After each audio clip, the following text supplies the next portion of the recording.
Caitlin Powell. This is fall semester 2025. One thing that I found interesting while studying the anatomy of the eyeball is that only 1/6 of the eye is exposed to the outside world.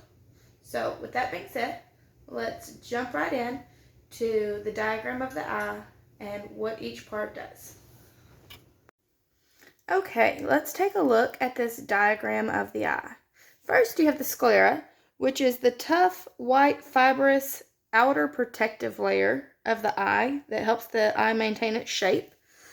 Then you have the choroid, which is the middle layer between the sclera and the retina.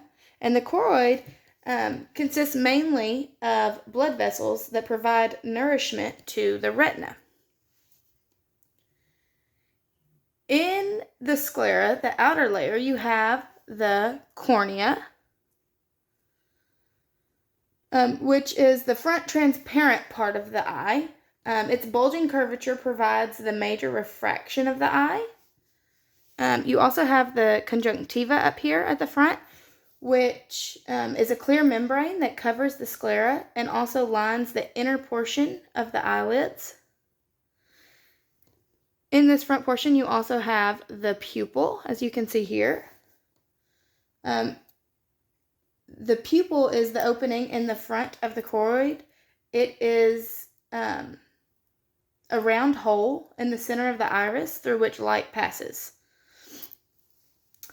Around the pupil, you can see the iris, which is the colored portion of the eye, and it controls the amount of light entering the eye by enlarging or minimizing the size of the pupil. You also have the lens, which is located behind the pupil. It is the resilient, transparent structure of the eye that focuses light by its changes in curvature. Here you have the ciliary body, the ciliary muscles. And these muscles control the focus of eyes by causing the lens to change shape. It can become thicker. Then you also have the suspensory ligaments, which are long, thin fibers which connect the crystalline lens to the ring of the ciliary muscles. In this, you also have the aqueous humor, which is the watery fluid that fills the anterior chamber of the eye and provides some nutrition for the surrounding parts of the eye. This large portion here is the vitreous humor, which is a clear jelly-like substance that fills the posterior segment of the eye located behind the lens. And that brings us to the retina, which is the inner layer of the inner lining of the back chamber of the eye that contains the photoreceptors, which are rods and cones. Rods that can sense light and cones that can sense color, and they receive those the light rays, which are relayed to the brain via the optic nerve, which you can see here. You have the optic disc, which is the blind spot or the head of the optic nerve, where ganglion cell axons exit the eye. The optic nerve runs here, and it is a bundle of fibers that carry vision-related impulses from the retina to the brain. Okay, back here in the retina, you can see this small, thinned out area. It is called the macula.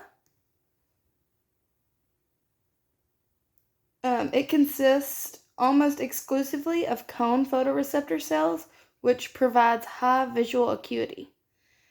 The central part of this, so inside of that macula, is the fovea centralis. And that is the central portion, as I said. It has the highest concentration of cones, and it is only at the fovea that we have 20/20 vision. And then the last two parts that are back here at the top are the ora serrata, which is the area of the inner eye where the retina ends and the choroid layer can be seen. So as we talked about the different layers of the eyeball. And then we also have the canal of Schlemm, which aqueous from the anterior chamber, so as we talked about here, flows through the trabecular meshwork as it travels to the canal of Schlemm here. And it's a collection that delivers the aqueous to the venous system of the body. And so I think that covers all of the different parts of the eye diagram, where they are located, and what each part does.